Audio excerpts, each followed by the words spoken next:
Tim Pool is a Russian asset. So, is Tim Pool a Russian asset? I don't know. Um, but what I do know, I'm sure you guys have heard the story already.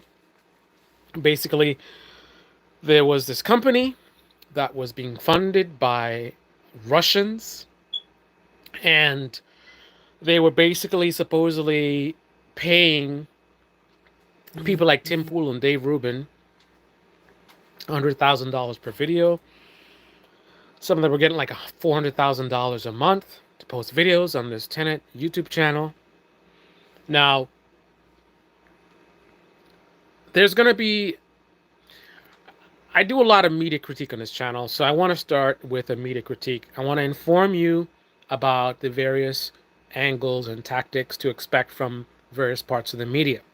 So, obviously, liberal media, corporate media like CNN, MSNBC, they're going to love this. This is another, Russia interfering with the election, blah, blah, blah. I would expect at this point most of it to be pretty factual.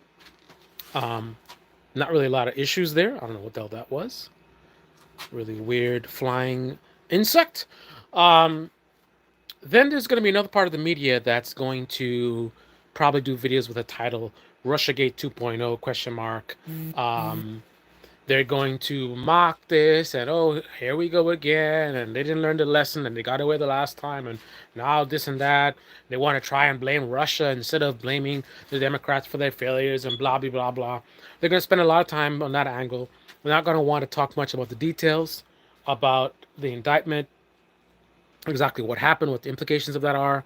It's going to be more to whitewash it and to focus on, up something that's going to make them good money is to, sort of talk about, oh, Russiagate, Russiagate. You know what I mean? I think actually Russell Brand already did a video like that, and there's going to be others. I'm sure the people who love to make money from the whole, oh, Russiagate and these shit libs, blah blah. So you're going to see that from some right wing and some left wing folks as well. Some left wing folks, left wing independent, are going to be all too excited to call out and expose these YouTubers because it's yet another example of how much more money that they have in the right wing, which is true. And they're going to love to point like, hey, see, we've been telling you guys this is all the money to be had on that side. But you have people like Jackson Hinkle, who, if you ask me, I have identified him a long time ago as high probability of Russian asset. Somebody who's been compromised. I don't have any definitive evidence of this, but just based on his behavior and based on how much of a sellout he is, he's just like anything for clicks, anything for views. That makes him a prime target for the Russians to work with. And we're gonna talk about some details about how that would actually work, because in some of these left-wing media channels, they're going to represent sort of a distorted, maybe caricature of how this would actually work.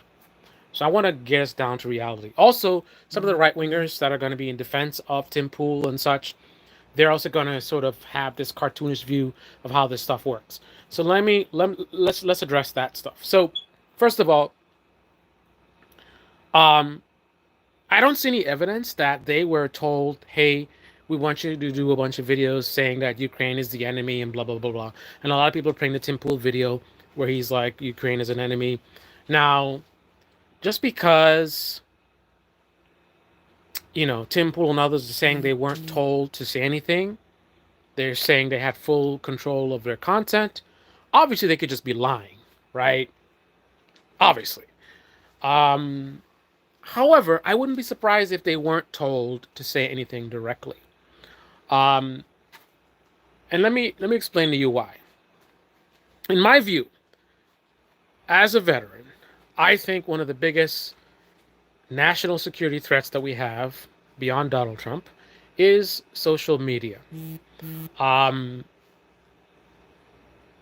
I will qualify that I'm getting into something that was not my area of expertise, but being in the military, you know,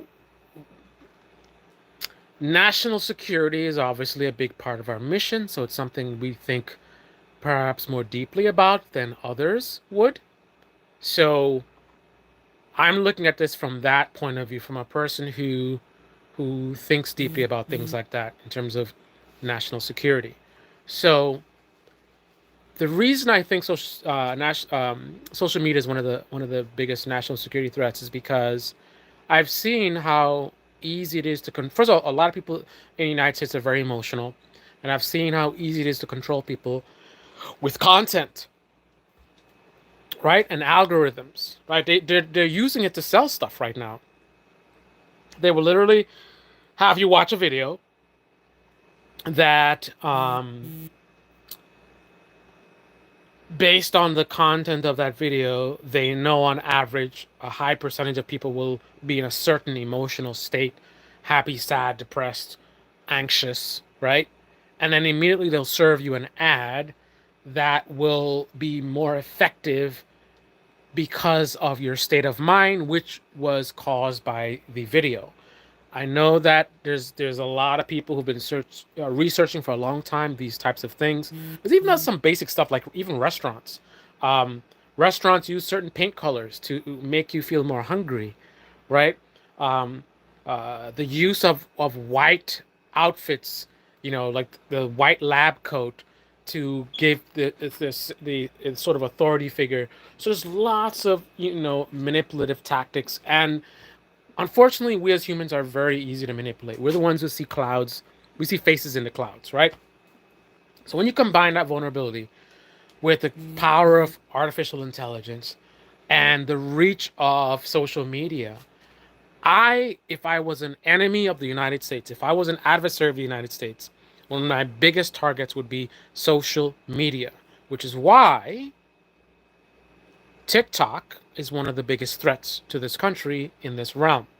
The fact that you have a major social media platform, which is, I believe, getting more views than all of the mainstream media news combined, and it's a lot of people are getting news media from this.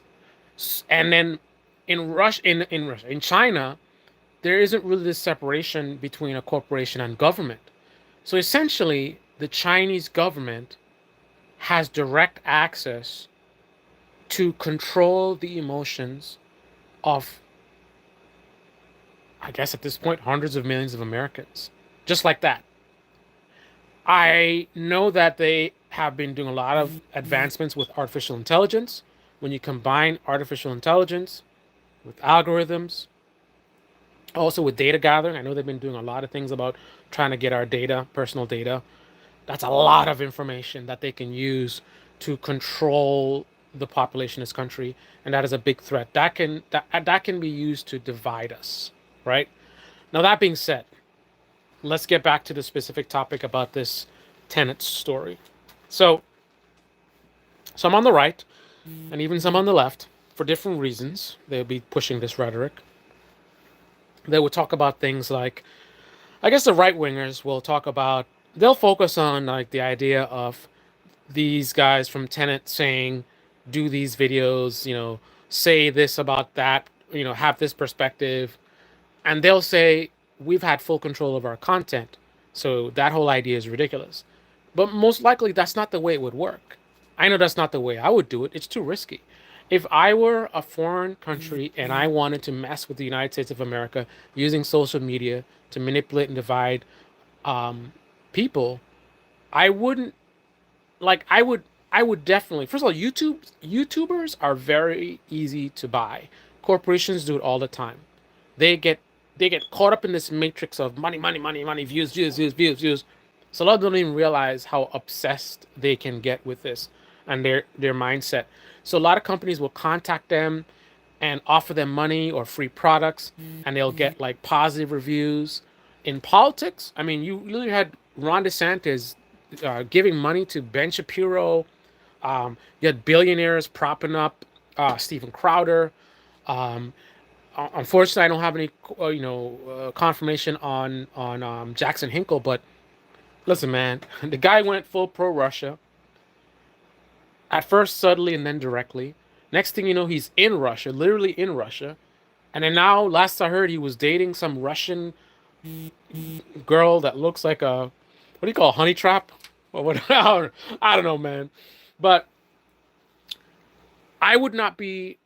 I I don't think that's the way to go. To go and I'm gonna go and give money to Jackson Hinkle and tell him to put out this perspective, or I'm gonna go and pay off Tim Pool and say, Tim Pool, I want you to say that Ukraine is the enemy. That's not the way that I would do it, and I don't think that's the way that they are doing it. So right wingers will use that rhetoric to whitewash it, to say, no, no, no, we were doing this, we were doing saying this stuff before, and we had full control, and nobody told us about it. But that's not the way it would work. It would not be about, hey, Tim Pool, make these kind of videos, right?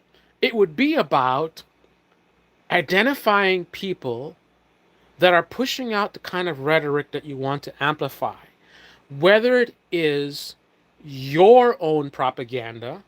So let's say Russia has a certain stance about things like, the West is evil or something like that. Um, if there's people in America that are saying the same thing, that could be, you might want to gravitate towards that. But it doesn't have to be that. So it doesn't have to be about, Ukraine is the enemy, right? What I would target, because the ultimate idea is I wouldn't want to necessarily try to, you know, control, media inside America to push my talking points. Ultimately, one of the biggest things I would be looking to do is to divide the country. So I would be looking for people who are the most divisive, right? The people who are the biggest threat to America, those are the people that I would target. So if you're making videos that's divisive and getting people to, question everything and not trust anything, and the government, deep state, whatever, whatever, you know. So, for example, a pandemic happens, right? And your type of rhetoric would come between the government's ability to basically handle the pandemic in terms of, you know, science and communicating and what's our tactic, getting the American people to work together to resolve the pandemic, right? If you're putting out content that would put a lot of people to just be like, well, I don't know what to think, I don't know what to trust. Oh, government says this and this vaccine, who knows this vaccine? And people, right? Stuff like that would lead to much more devastating results in a pandemic. For example, a pandemic, a lot more Americans would die, and the country would suffer economically in many ways. So that's what I would want. I would look for people that are divisive, people that are basically, weakening the country, right? So that would be the reason I would pick a Tim Pool, because that's exactly what he does. Right, so I wouldn't, as a Russian asset, I wouldn't go after Tim Pool to say Ukraine is an enemy. I would go after Tim Pool because I see how much he's dividing the country, and by him dividing the country, he's making the country weaker, and that's what I want. So I would identify that what he's doing is helpful to my objectives, right? I want to weaken America. Tim Pool is weakening America. So I'm going to help support him, right? And also, it's not just that as well, because you could think on a more basic level, do I need to pay him if he's already doing it? But the thing about it is, you got to look at this. If I were some kind of a spy or whatever from some foreign country, I would think I'd be a little bit more clever than to just be so focused on the now, right? Here's this guy dividing the country, so I'm going to go and give him money to support his platform of dividing the country, and that's it. No, I'd be looking at it long term, right? I would be looking at building a long-term relationship with somebody like a Tim Pool. So not only, so I'm giving him money, getting his feet wet, wetting his appetite, whatever the expression is, right? And getting building a relationship so he's familiar with me, right? And it would all be third party, exactly the way to do it. I wouldn't be contacting Tim Pool directly. I would contact someone who, domestically, who could operate as a middle person, So that's the person that's reaching out to Tim Pool, reaching out to whoever. That's the way that I would do it, right? So I would be behind the scenes in the shadows, and I have someone who's domestically my point of contact. I would target some of the most dishonest people with lack of integrity, the kind of people that I know I can buy off. Somebody like Tim Pool, who doesn't really care about anything else but views and growing his channel and money. You know, exactly who they pick. Look at Dave Rubin. I would look at people like Jimmy Dore. I would look at people like uh, Kim Iverson. Right. So whoever is the most divisive, dishonest, just greedy and just focused on themselves. Obviously, Jackson Hinkle is an obvious one, right? And I would bet good money that he is compromised and has been compromised for quite a long time. But again, it would not be for me to push a narrative. It would just be to support people who are dividing the country. However, I wouldn't just be looking at that. I'll be looking at long term. So what does that mean long term? You start giving them money and they start getting the benefits and like all this money coming in and it's so easy just to do videos I was doing already. I'm getting all this money, right? And greed sets in. You want more. You want more of this money to keep coming in. After a while, you start to get comfortable. In the beginning, it's kind of maybe a little bit suspicious, right? But now it's been a few years, right? And you've been doing these deals. You upload the videos and you get all this big money and it's been a big boost to you financially. And then over time, I would perhaps have a local asset within the United States who would infiltrate the conservative, community. Someone who could, get friendly with people and, you know, develop a lot of different relationships, right? And that person I would use to mold and basically groom somebody like Tim Pool, groom Tim Pool, groom Dave Rubin. So after years and years of grooming them and testing them out, you ask certain questions, you say certain things, and you look at the responses. All this stuff looked at as casually, right? Tim Pool and whoever have no idea that they're being tested and they're being groomed, basically, right? But someone is sitting there taking notes and observing behavior and patterns. You push the envelope and push the envelope and you test their integrity. How greedy are they really? They seem to be very greedy, but how greedy are they? Let's test them and see where their moral compass is, right? And then you look for people who have the lowest morals. So these are the people that you'd have the best opportunity to control, right? And then also you sort of dabble in certain things, just to see how they respond, and you keep pushing and pushing until you get to a point where you establish someone is a good target to control, and then you start, molding them, and over time, you have them do a little something there. Then in the long term, Tim Pool all of a sudden is actually his whole program is going in the exact direction that you want it to, and Tim Pool himself may not even realize what happened. Right? He's the what is it? Is it frogs in boiling water? Whatever the expression is. Is it frogs or lobsters? Whatever it is. Um, so so again, initially it's really about, to me, what it would be is boosting the most divisive type of content in the country, and also people that show a lack of morals.